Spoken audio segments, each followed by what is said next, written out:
I literally left there, got on the street, and I'm driving, and these rolls of money are just flying all over the street.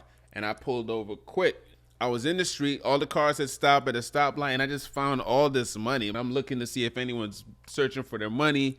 I'm looking to see if, any drug dealer threw it out the car, racing from police. Like,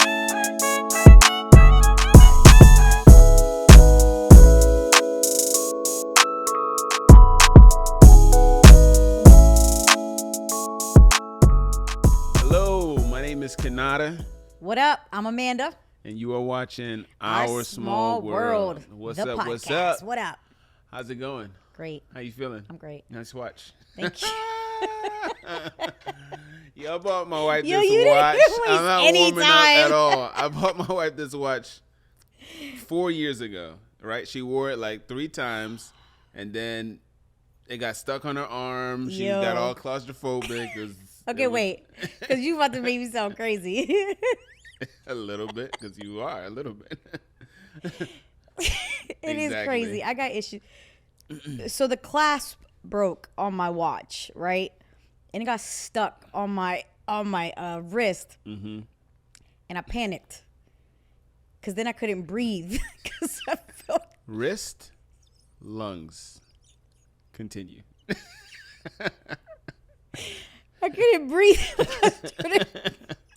I started getting serious anxiety because this thing wouldn't come off my wrist. Mm-hmm. And it just felt like it sounds crazy, but it was driving me nuts, and I really needed to get this off, so much so that I called my best friend to tell her what was going on.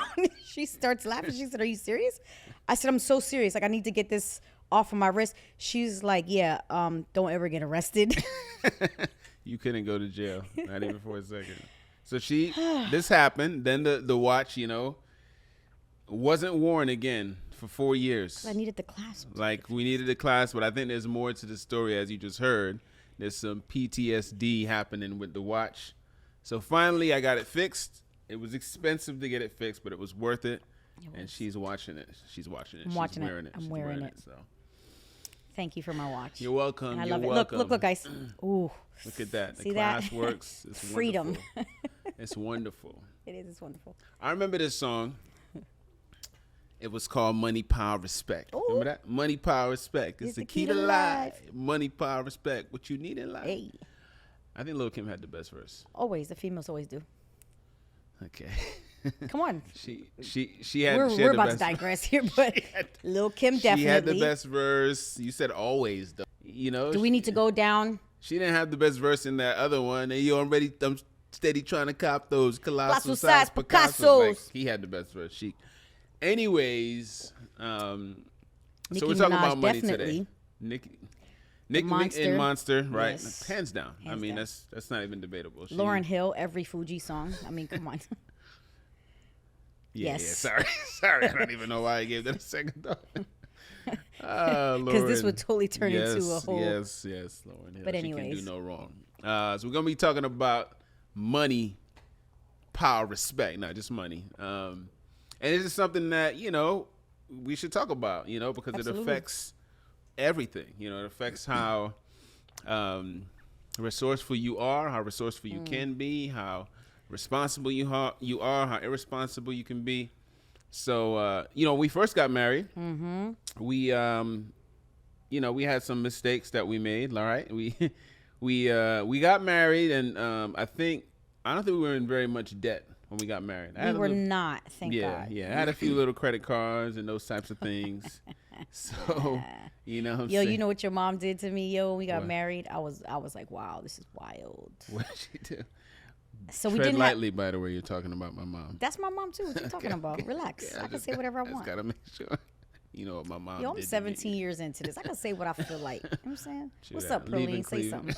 Anyway, when we first got married, we didn't really have a lot of debt. We weren't really, thank God.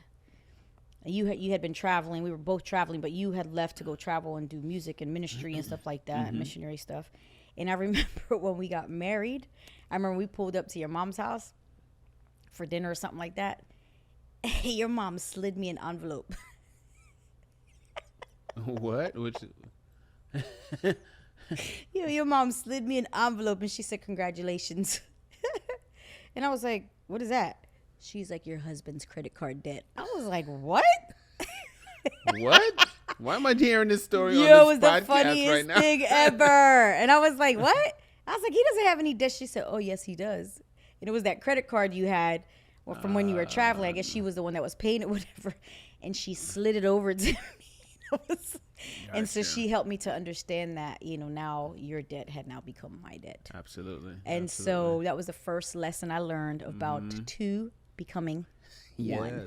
Yes. Your debt. As hard as I worked to be debt free.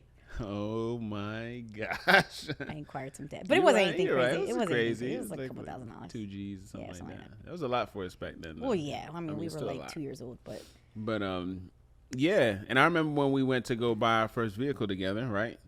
Because this is like this is just a bad idea, right? I had bought my car, and I bought my car against my own better judgment on which car to get. But just because I was, I was with my mom, she had a Lexus. I was buying this Lexus SUV. It only had 100 and some odd thousand miles on it, which it just broke in, that kind of thing. I went and bought the car. But as a result of buying the vehicle, my wife was still driving a Toyota Tercel, right? Oh, don't do that. I didn't have no Tercel. I had a Corolla. Oh, Corolla, sorry. Upgrade me a little bit. She was driving the Corolla. But, the paint was it was black, so it oxidized. It was looking a little crazy or whatever. And I remember we went to the dealership because I felt bad. I'm driving this Lexus to work. It looked beautiful, even though it had transmission issues or whatever later on. But it looked nice. And then she was driving the Toyota Corolla. And I remember I told you, I was like, you need a new car. And it wasn't for any practical reason at all. And I was like, why? Yeah, you said my car's that. paid off. Yeah, the it car's runs paid good. Off. We're good to go. The AC works. Like important stuff in Florida. AC gotta once work. your AC go, man, it's a wrap. Get a new car. It'll mess with you. Like you're liable to commit acts of violence that you wouldn't It'll test your whole normally Christianity. commit if your AC is not working in Florida during the summertime. Promise you, that's facts. Facts. Anyways.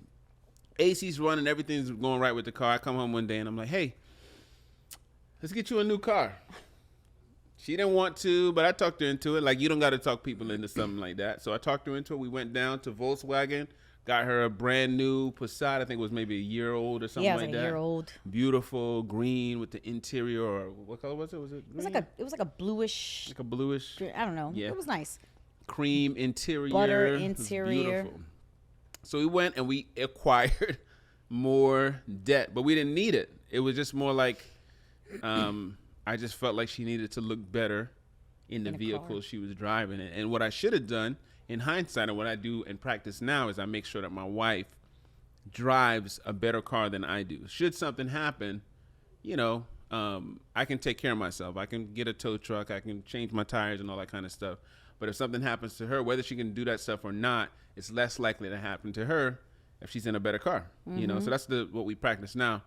But I remember us getting into that first form of debt together because I needed to co-sign with you, and we bought the car together. It was both of our debt.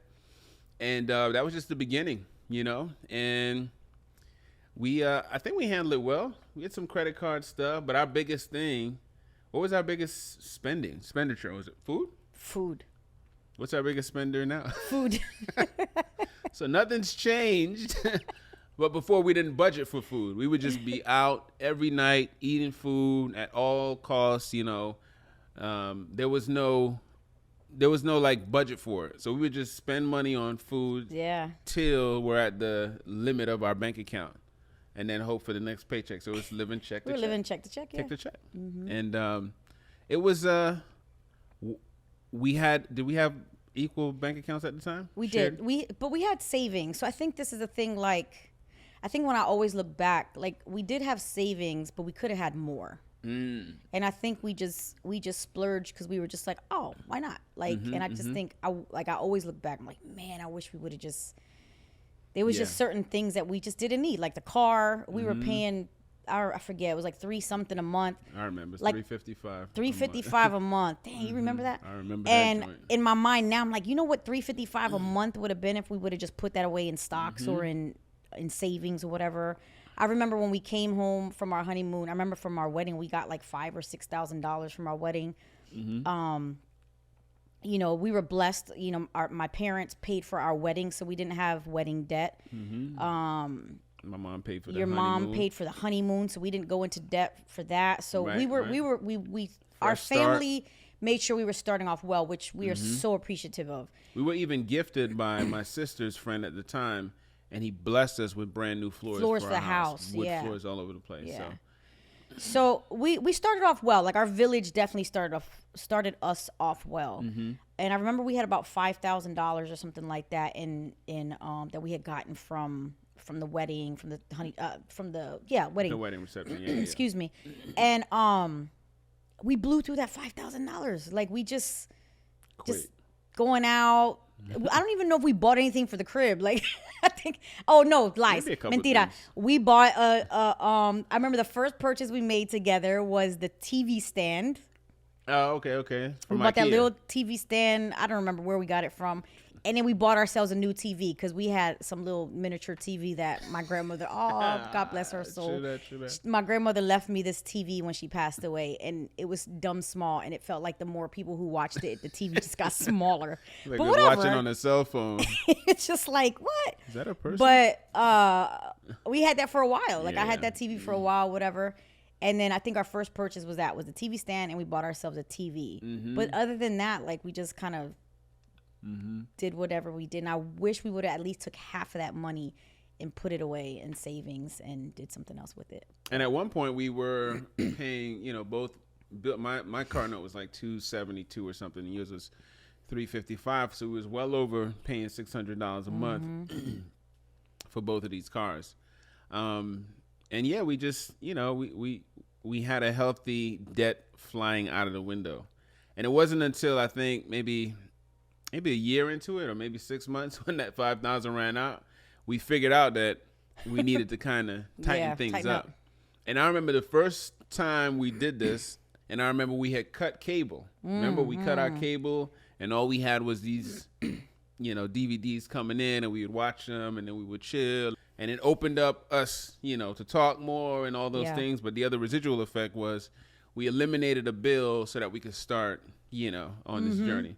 But like everything, we found out that some show was hitting, and we need cable. We needed cable. The playoffs was coming up. Something happened, and we needed the cable back. So we went ahead and got that. But throughout the years, we've grown. Yeah. And we've learned the importance of, how you steward your finances. One of the biggest things that affected us during that time is we weren't tithing. We definitely weren't tithing. We were tithing, just not. We were tithing as we felt like it. Yeah. As it was convenient. Oh, well, we could tithe this week because, there's enough money to give God 10%. Yeah. When it was and it time was like, oh, it's the electric bill or tithing. I'm going to go ahead and just pay the electric bill. Yeah. And but what we had wrong was that we were spending money on food. Yeah. Or just, and not even, it was just me and you. It wasn't no kids involved. No, it was just me and you. We didn't eat that much food. Matter of fact, I would come home and you would already have eaten your bowl of cereal that you needed for dinner, and I had to Or my mac learn and how to cook. cheese. This is a different conversation. We'll talk about that another time.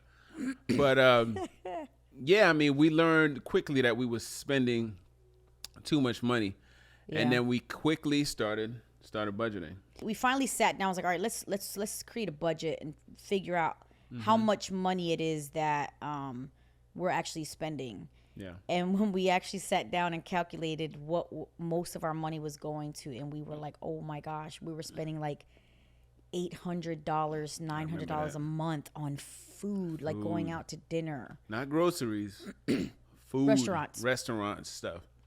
And so it was just like, and I think that's when we started realizing, like, that's a whole mortgage payment. Like, and that's when we started zeroing back and say, okay, wait a minute. Like, we got to make some adjustments here.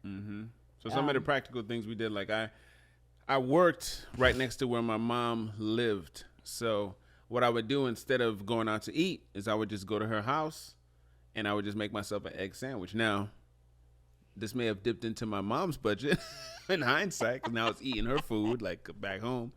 But it saved it saved us a whole lot of money, So that Yeah. was one of the things that I took on as an initiative. What'd you do? I used to come home. Yeah. Because I worked down the street. That was the last time I had a job. Like, So now you can go down, yeah, go I would home just and come eat home. regular Yeah. food, make yourself something, then shoot back out That to changed work. everything, though. Like, to stop eating out was just like, yo, that was crazy. Yeah. And then we discovered DiGiorno's, and we was like, yo, this pizza's banging. All type of processed food. But that's another segment. We'll Yeah, talk it's about another eating segment.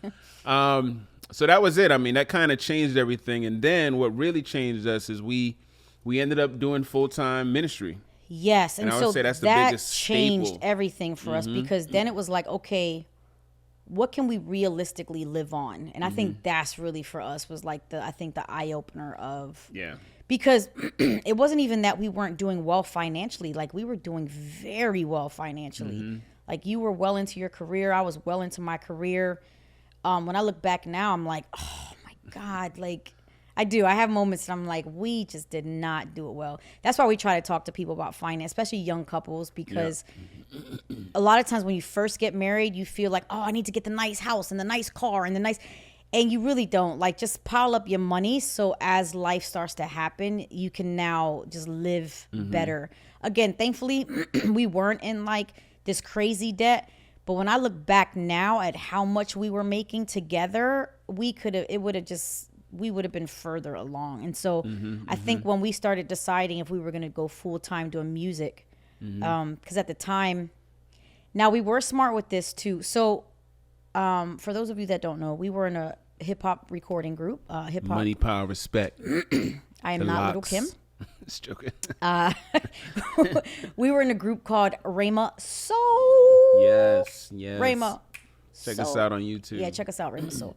But we were in a group called Rhema Soul. We were in a group for many of years. And so at the time, we were traveling. It started to get pretty insane. Like, we would work. The three of us worked full-time jobs in our careers. We would probably leave early from work on a Friday. Yeah. Run to the airport, hop on a flight to go perform Friday night somewhere. Then Saturday morning, hop on another flight to go to another city to go perform again, to hop on another flight Sunday, either to go perform at another city or to come home, to be back home on time on Monday to go back to work. And so we did that for about 2 years, maybe. Like it was just a constant thing. And so it started to get a little much. And so we were starting to realize like, okay, it might be time for us to really consider doing this full time. Now it was harder for us because, we were full in our careers. We had mortgages, like we had just had a daughter. So it just time wise, it didn't really make sense to it, but it was what God was positioning us to do. And so we took a faith step and we did it. And so we had to sit down and say, okay, what could we live on? How much could we actually live on? And remember when we sat and created the budget about how much we could, the amount that we could actually live off of was like a quarter of what we were actually spending. And it was insane. Like when you really put down to it and create a budget, it was just like, what are we doing with this extra $4,000 a month that we could be putting away? Right. And so I think that's what changed everything for us. We realized like the car, we ended up paying off our cars. We ended up getting rid of a car because we didn't need it. We were traveling. We were always together. And then when we stepped into that season is actually when we started tithing and being faithful with our giving the most. And we haven't changed since. Actually, we go over and beyond, but I'll let you talk about that. And the necessities really came to the forefront. And, if you were alive and living in 2020, then you know that the necessities is what everything, boiled down to, whether it's relationships, friendships, resources, or whatever. And it's the same thing that happened to us. It just happened to us early. We just figured out, hey, this is really what we need. And one of the key things that you said, and for those of you that are tuning in, listening to us, one of the big things we did was we made sure that all of our debt, for the most part, was paid off. The cars were done being paid off. Both of them. We had remanaged our mortgage. Actually, the interest rate went down, so that helped us out as well. And we just did, again, what she said. We just looked at everything and figured out where we could cut corners, where we couldn't, and it worked out. There's a faith piece here, right? Like we handled the practical pieces that we knew we could handle, and then we allowed God to step in and do the rest. Yeah. And so, it was a beautiful journey because in living with less, God actually provided more, and we never missed a bill. We never like struggled getting anything paid. Like everything that we needed, was provided. Yeah. Now it wasn't a season of like abundance, right? I will say that. Like, so when artists come to us, like, I want to go full time, you better be ready for what you asking for. But that's a whole nother conversation. Yeah. But you know, I tell artists all the time, like we speak to them, like especially if you already have a family, like don't step into it unless you 100% believe this is what God is calling you to. And two, if he's not, then just wait, be patient, and provide for your family. And God will allow the doors to open up in another way. But for us, he called us out to do it. And so we did it. And it was a beautiful season of our life. I mean, we did it for 4 or 5 years. And again, it wasn't a season of abundance financially, but man, it was a season of abundance in every other area of our life. And I can honestly, it was probably, when we stepped into that season, it was probably one of the happiest seasons that I had. Yeah. And it was everybody's situation is different. So you know, first of all, you want to listen to what is being communicated to you from God. But you know, based on what he was telling us, we did what we felt or what we knew we were responsible for with the life that we're living. So the good thing about God is he asks us to be a good steward of our finances, of our time, of our lives, so on and so forth. And that was just another thing that he asked us to do. So we did it. And with me, you know, it was preparation from before, the things that I had done, you know, being a missionary and all this stuff. I had to take a faith step to do that. So now it was another time to take an even more drastic faith step with a wife and a kid, you know, and as the man of the house, am I making the right decision? Our other partner, Juan, he had to make the same decision with two kids, you know. So it was a heavy choice, but at the same time, you know, the burden was on God because he told us to do it. Yeah.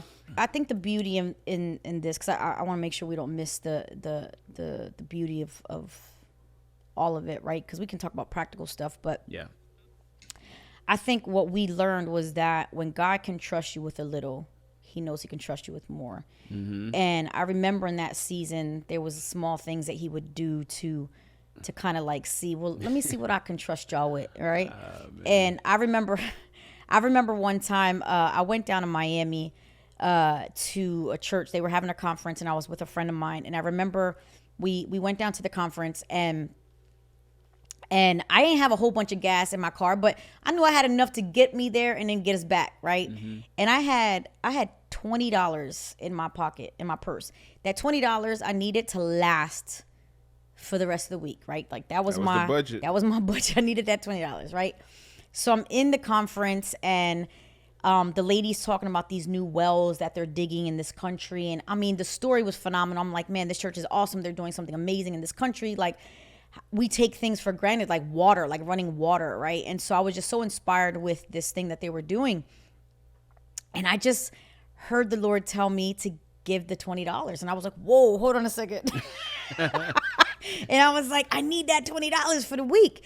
And so, you know, they start collecting the offering or the money or whatever. And I'm like, I'm seeing the bucket. Dun, dun, dun, dun. And in my mind, I'm like, yo, I only got $20. And I'm starting to process in my head, okay, if I give $5, you know, then I can put $5 in gas, and then I'll still have $10 for the rest. And I'm doing this whole math problem in my head, trying to figure out how I can make this $20 work for me, right? Still give, but you know what I mean? And so I remember my girlfriend sitting next to me, and she's just, you know, chilling. No idea what I'm flying through your mind. My mind is like, and so I just felt like the Holy Spirit was like, do you trust me? You know, and I was like, yeah, I trust you, but. And so that bucket came into our row, and I had to make a choice. I was like, all right, God, like, this is all I got. I got $20, right? And so I remember the bucket came, and I said, all right. So I gave it all. I was like, I'm just going to put the $20 in. I put the $20 in. And, you know, we finished the service, whatever, we're leaving. I get in the car, and I look at my gas tank, and I'm like, this gas not getting us home. So I look at my girlfriend, and I'm like, hey, so you got any money on you? Like, we need gas. And she's like, actually, no, I don't. I was like, yo, I don't know how we going to get home. So we started laughing, and my friend starts praying, right? And I started laughing. I was like, "Are you seriously praying for the kids?" She was like, "Yeah, girl, that's what we do, right?" So I'm like, "All right." So we prayed. We drive. The reason why this is important, I'm all the way in Miami. I live all the way north, right? So it's a good like 45-minute drive, and I got less than a quarter tank, if that, right? Mm-hmm. I pull up to my house. We get home. Made it home. We made it home, right? I look at the gas tank. Not only was there still gas in there, but there was more than there was when I left the church. That's crazy. And I'm like, so I tell my friend, I say, "Yo, look at the gas tank." And we start laughing, like, "You see how good God is?" Da, da, da, da, da. I'm like, "Yeah. Won't he do it? Won't he do it? Yes, he will." And so, anyway, my girlfriend leaves. I walk into the front door. You were upstairs. And I remember I walking in on the coffee table. There was 5 $20 bills beautifully just fanned out on the table. And I walk in and I just start laughing. I just knew that was God. And I was just like, and I remember I yelled up to you and I was like, "Babe." And you were like, "Yeah." I said, "Who put this money down here?" And you said, I have no idea. My mom stopped by and said she was dropping it off for whatever reason. She felt like she was supposed to give us this. And when I looked at the table, there was $100 in 20s. So the same mom that slid you the bill. Yeah, she did. The same one that slid you the blessing. Come on. Well, the first one was a blessing I too, know, because I she was know. a lesson. But, and so in that, the Lord taught me, if you can trust me with the little, I'll bless you. You can never outgive me. And so I think that was the beginning of our giving journey, was understanding that, and we have so many of those stories. Remember the time when you was driving and you found money just flying in the street? It's crazy. And God will just show up with things you just want, Sometimes he just does that, It's like my kids, right? Like he's a good father. So obviously I want to give my kids the things that they need. You don't think it gives me great pleasure to give them things that they just want, just to see them happy? And I remember that day. Even when they don't deserve it, right? Yeah. Because these kids. This is so shallow. I mean, it is as shallow as it gets. But I was driving. It was summertime, and these certain type of tank tops were in style. And I remember like, man, I got some money, but you know what I'm saying? I can't really spend it on a tank top. You know what I'm saying? Like, God, like, what's up? You hook me with a tank top? I literally left there, got on the street, and I'm driving, and these rolls of money are just flying all over the street. And I don't even know how I seen this, because I'm driving. When you're driving, you're not looking at these little things on the road. But I saw it, and I pulled over quick. And this kind of stuff started happening to me after that. But I pulled over. I was in the street. All the cars had stopped at a stoplight, and I just found all this money. It must have been like, at the time it was a lot. It was like $87, it's 20s or whatever. And I'm looking to see if anyone's searching for their money. I'm looking to see if, any drug dealer threw it out the car, racing from police. Like I'm putting all these scenarios in my head. But I took it as a blessing. And it was way more than I needed for the tank top. The tank top was like $14 or something. So I went back, I went and bought the tank top or whatever, came home with money, and just things like that would always happen. I remember one time our air conditioning broke, and I prayed, we went to this service, and these people were praying like, we believe God's going to heal you of that, or God's going to give you that financial breakthrough, and God's going to do all this stuff. And at the time our AC had broke, we had already figured out how it was going to get fixed, or that we needed a new one, but we had a time to wait. And like I told you, and I'm going to say it again, if your AC breaks in Florida, it's a problem. You know what I'm saying? And if you're around me, you got a problem, because I'm not nice. You know what I'm saying? But seriously, it was going to affect me. So Yes, I remember was. in that thing, everyone was praying, going crazy, blah, blah, blah. My wife, she's praying or whatever. And afterwards, she'll always ask me this question. And I debate, like, should I tell her? She's like, so what'd you pray for? I don't know what she had prayed for. I don't know. But for Probably some more food. more food, I don't know. Yeah.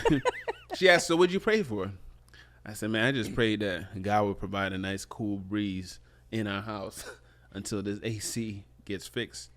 And I'm telling you. No, remember I started laughing? You started laughing. You was like, man, people in there praying, they got I said, why are you wasting ailments, prayers? they got debilitating diseases, terminal stuff going on, and you over here praying. I say, hey, that's important to me right now. Like, this is what I'm praying, So lo and behold, that night, Yo. we slept downstairs. It it was 90 some degrees all around Florida. But in my house, we had a 65-degree breeze. Like it was coming through crazy. there. It was like so. And it lasted 3 days until that AC guy came to switch our AC. And it didn't happen anytime because I prayed specifically. I needed it at nighttime. I don't care if it's hot because we can go to the pool and all that stuff. But when it's nighttime and I need to sleep, I need that breeze. Yeah. And I remember that challenged me to never ever again question people's prayers, that no prayer is too small for the Lord. Like he really does care about the desires of our heart. Yeah. Yeah. We saw that to say, fast forward to a little bit before now, we're past the full-time music stage of our lives, and now we're getting back into just doing different things. You know, some of that included me going back to work in the corporate setting, and you started, building a business. You also started working at the church. These different things happen. And now, because we had learned these lessons about tithing and everything like that, now we're able to actually really see this thing happen. Because when you're tithing off of concert checks and royalty checks and all that stuff, it's sporadic. Like, it's whenever you get it, you tithe. But now it's a week to week type of situation. And because we were so used to living on such small means, it was such a blessing for us. It just allowed us. I remember I was working at my job for like 3 months, and one of my coworkers, he was tripping about money or something like that. And he was like, "You just started working here. I know I know you need to make more money and blah." I said, "No, I'm actually good." Like, I was good. Like, I was good with how much I was making and everything. And I was just starting. And I remember I had more in savings than I had ever had in my life. I felt so comfortable because of the way that we was living. And it just built and built and built from there. So I started to actually see, that part in the Bible where God invites us to test him on that specific thing that we can't outgive him. And I got to see that happen in real life. Yeah. And then fast forward past that, we start getting these, we get into the sync licensing thing, and we're getting placements and so on and so forth. I remember when we got our first check, and this is just giving you a little more information. The first check we got was from a golf commercial. And the song for that was Ain't Gonna Stop Me. So we got a check from that and a few other placements, and it was a decent sized check. And I remember when we got the check, I don't know why we felt this way, but we knew that first check wasn't something that we were going to use for ourselves. So we got that check, and we ended up giving it back. And I won't go into the details on how we gave it back. It wasn't a tithe. It was very specific, and we did what we needed to do, but we did not benefit from it at all, other than the fact that we were able to be God's hands to someone else that was praying. And the amount that we gave covered that situation to the dollar. So it was amazing to be that part, to play that role in God's story, in someone else's miracle. Yeah. It's a thing. But after that happened, people would ask me at work, because even at work, because I was tithing 10% of my income and then 20% of my commission. And it was just something that I just felt I needed to do. I'm not saying anyone needs to do this, because you got to listen to God. He got to talk to you. But this is what I felt I needed to do. And I got promoted in that job in 6 months to being, a senior account executive and so on and so forth, where the next person that had gotten promoted, maybe it took them 3.5 years to get that position. Here I am coming in, working a position that I'm not qualified for, but just knowing that what I had was sufficient enough, and I was tithing, and God was giving me favor. 6 months, I got to a place that other people had gotten and took so long to get to. So I just began to see God work, and the same thing with the placements. Once we gave that money for that miracle situation, it was just raining. Yeah. We weren't even making music. I wasn't even making music for it. Like, we was on a 6-month chill, and this music and this stuff was just coming in, boom, boom, boom. So it's just, giving is intimately, I should say, connected to blessing. It just is, and that's not a prosperity preaching or anything like that. I tell people all the time, listen, I love sneakers. I buy sneakers. I got some Air Maxes on right now. I love them, but I'm going to wear these sneakers. I'm going to get tired of them, right? And I'm going to want another pair. The feeling I get when I give someone something that they need, or I'm able to give and see the money that I'm given helps someone in a way that, these sneakers will never help me. It's a way better feeling, and it lasts longer. The joy behind it is always something you're able to think about. These sneakers, like the Yeezys, like all these things I've had in the past, I don't even think about them anymore. I play basketball in them now. They have little value. But I'll always remember that I was able to help someone get to the next level of life that God had for them. Yeah. In that season, like, is what I think redefined how we live. Like we've just been those people now. Like, I remember being one time hearing stories of how people have gotten money and, people were blessed with them in a season that they needed it. And I remember asking the Lord, like, man, I want to be that person. I didn't want to be the person receiving the money. And I remember when you said that, because I was comfortable being the person receiving it. When you said it, and you was like, man, I want to be the one that's able to give. And you said it at a time where we were broke. There's no way we should be thinking about that in any sort of natural sense. We needed money. You know what I'm saying? And you said that I want to be the ones that are able to be the blessing. Yeah. And it was like the Lord heard it. And I think it's awesome when, when we do get money that comes in and we know that it's for somebody, and we're just like, okay, God, just show us who this is for. What is this for? There's no greater joy, I think, that I've had with you as a team, like me and you being a team in this, to be able to bless the kingdom. I believe that God allows financial increase in order to further the kingdom. Yeah. Right? Whenever I look at scripture, I see different stories of how, especially I'm a woman, so I'm always looking for that part of it, right? Too, there's even women who were women of wealth who allowed, because they were financially stable, they were in a affluent state financially, that it allowed for, you look at Elijah, right? Elijah was able to stay with a woman who was wealthy, and she provided him a place to stay where he in return healed her son.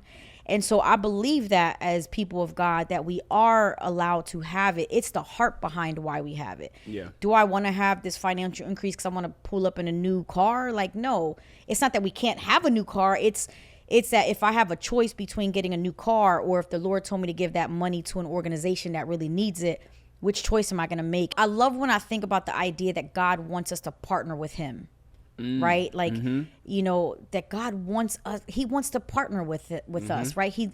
It's not so much of, I'm going to give you all these rules and do what I say. It's that I love you enough to make you a part of my plan. Like, how dope is that? Because he doesn't need us, right? No. But that he says, man, Konata, Amanda, I love you guys so much. I've seen you be faithful.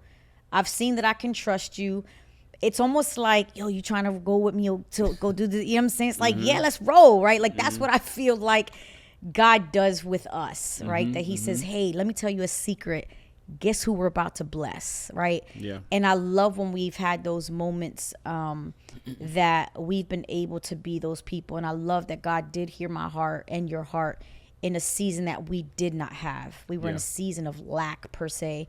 That in a season of not having, we had a heart of wanting to be givers. And so being able to see that now, it's been a blessing, and so not even just financially, but of time. And, we've been able to build this creative space that we've had so many amazing people come through it, not charging, or and if we do charge, it's very minimal. And knowing that the Lord gave us this space debt free, Yeah. And I mean, we can spend hours, sharing our story, but even in that, learning that, he's provided for us to allow us to provide for others. And in return, we're also learning what that looks like for our kids, right? And so we've, in the past several years, have gotten into investing and understanding, okay, what does generational wealth mean? You and I grew up very differently. I grew up in a middle class home. You did not. And so I learned, I mean, we weren't like well off or anything like that, but my parents did the best they could with the little bit they had, and I never felt broke. Like, my parents, we were broke in seasons, but my mom and dad never made me feel like I was in lack. They moved us out of the projects, and I hear them tell the story now, and they were struggling. But because of me not knowing that they were in lack and seeing them work hard, and they taught me at a very young age of what it looked like to tithe and what it looked like to save. And so I remember when I was young, we used to get these savings bonds. They used to come in the mail I don't even know if people still do that. But, you know, I would get a savings bond that would come in the mail every month, right? And I would get so excited when I would see the savings bond because my mother had explained to me what it was. It was money that she had put aside. It was for my college. And it was money that was going to be for me as I got older. And I remember I would get excited when I see this, oh, I got another one. And my brother would get his and I got another one. And I didn't understand at 10 years old that my mom was allowing me to be a part of that process with them, you know? And so as I got older, I knew I was going to have money at a certain age that I wasn't going to struggle to go to college if I wanted to go to college, right? But I also understood my parents were, if you don't go to college, you're not getting this money. And I was like, okay. But, you know, early on, I do appreciate that I was taught that, you know, to what it was to save. I did see my parents be givers. Again, we weren't like financially well off, but I was able to see what saving looked like. And I had 2 parents in the home. You did not, you know? So we have very different upbringings. But one of the beautiful things I love about your mom, right, till this day. Your mom is a hustler. Like your mom is a hustler. Like I love having conversations with her.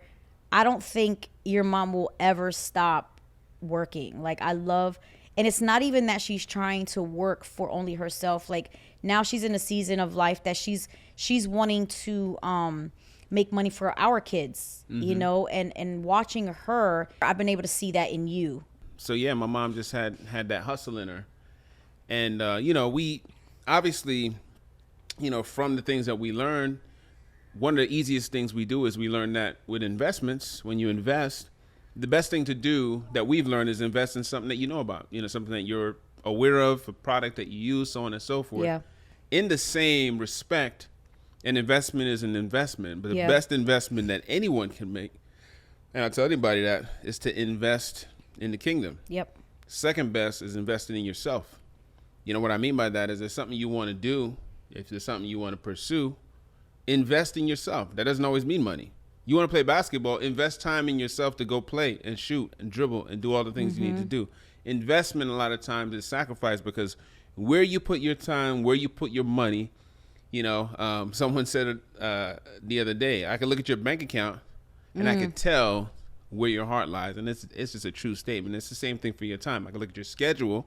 If you had a true schedule of what you were doing, it would tell a lot about what you want, what your desires are. So in the same respect, whatever investments you're doing, in this case, we're talking about monetary investments. We're talking about being a good steward of your finances. It all has to make sense together. Yeah. You know what I'm saying? It all has to be intentional. Yeah. We get asked often, especially with younger, you know, people, because we work with young adults. And so, you know, a lot of times people will see like the outside of, oh, I'm trying to live like you. And it's like, you know, we've gone through some stuff. Like, you know, our role now is that we get to kind of speak into stuff before you guys make the mistakes. And so, you know, being able to learn about investing early, I think was good for us that we started getting interest. Now, it didn't hurt. We've had some amazing people in our lives that are into investing, learning the power of money long term, you know, understanding what if you invest $1,000 right now. It's hard because we're in a culture now that everything is now. Like I put $1,000 down now, I'm trying to make 10,000 by Friday. Well, that's just not realistic. Like, right.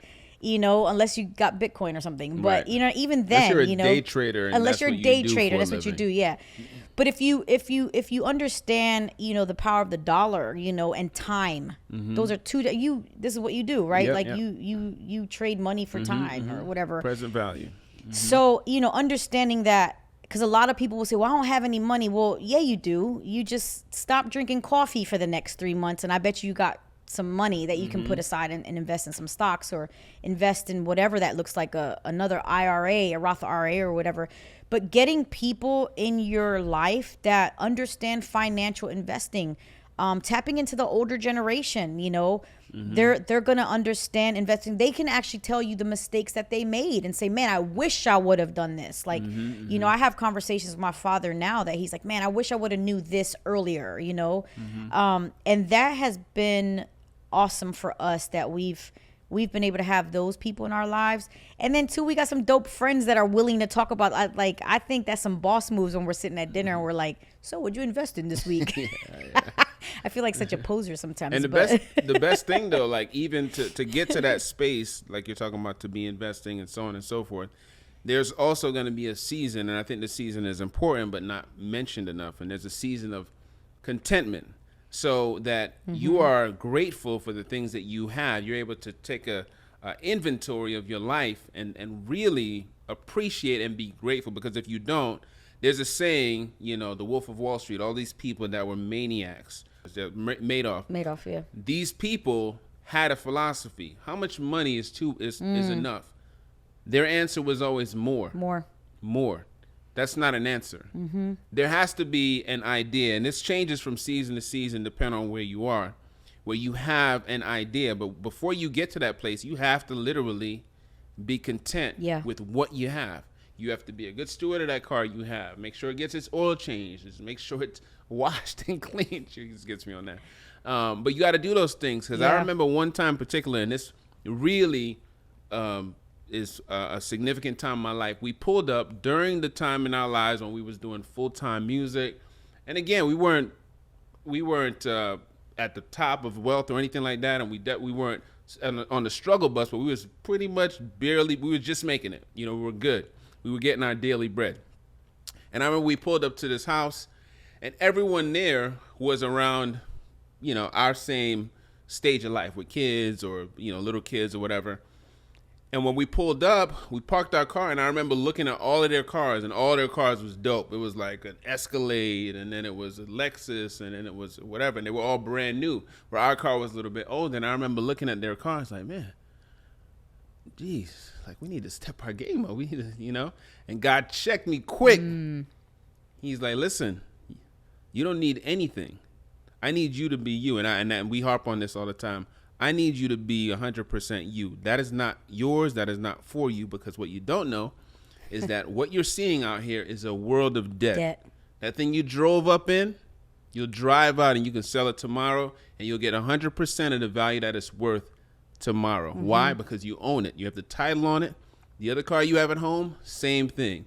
Don't compare yourself. You're comparing apples to oranges. And I remember that just totally changed everything. And I've thought about that since then on everything in my life, from my career, my job, my family. I'm not designed for these things. You're not designed for certain things. So you have to work in that same arena.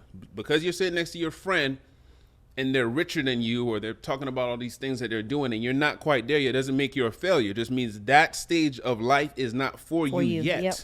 Because we have definitely sat at the table with people in that conversation. Sometimes it may never be for you. It may, right. Sometimes one of the things I love watching about Oprah and her friend Gail, right? Like they're best friends, and we all know Oprah. She's a billionaire, right? And her best friend Gail, like I love hearing their conversations. Like Gail has never wanted to have Oprah's life, and Oprah's never wanted to have Gail. Like they're satisfied with where they're at, and they support each other. And I think that's so key, is that even if you do have someone in your life that is further along or has more than you would, it doesn't mean that that's necessarily your lane. That's learning how to be content with what you have and being able to celebrate the one who has more.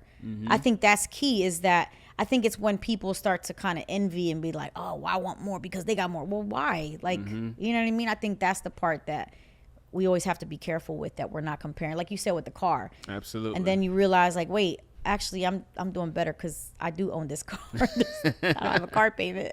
We should end this episode with money, power, respect plan right now. Money, power, respect, the key to life. Key to life. Thank you for checking us out. You've listened to Our Small World. We love you guys, and be a good steward. Be a good steward. Be good with your finances. That's Invest. it. Listen, always be a giver. If you always be a giver, you'll never be in lack. That's something we've learned, and so we hope that you learn that too. What is something I could do better for you this week? Ooh, What can you do better for me this week? I think I would like a nice meal cooked this week. A meal cooked. Yeah. You want me to cook a meal for you? Yes, I think I would like you to cook a meal for us, for the family. Okay. What you eat though? You don't being vegetarian is what you're trying I to know, eat? even better for you. Just sauce up some vegetables, eat good. Okay, I got you, baby. What can I do for you? What can you do for me? Every week is gonna be a foot massage. I don't know. I think I don't have anything. You've been doing pretty good. I mean, yeah, the foot massage, we still need to get a few more squeezes on these bad boys right here. But other than that, yeah, I rubbed them yesterday, didn't I? No. You asked me to put them by you, and then you probably held them a little bit for like a second, and then it was over, like before it started. I need you to squeeze them joints. You know what I'm saying? There's a lot of tension. There's hours of being stood on by these. They need. Nobody say you go play basketball. Anyway. But yeah, baby. I got you. I'll do something. You do something. I got you. Grown. All right. Anyways, thanks for hanging out with us. Yes. On our small world. Because ain't nothing small about us. You know what I mean? You know what I'm saying? Have a good week. Peace.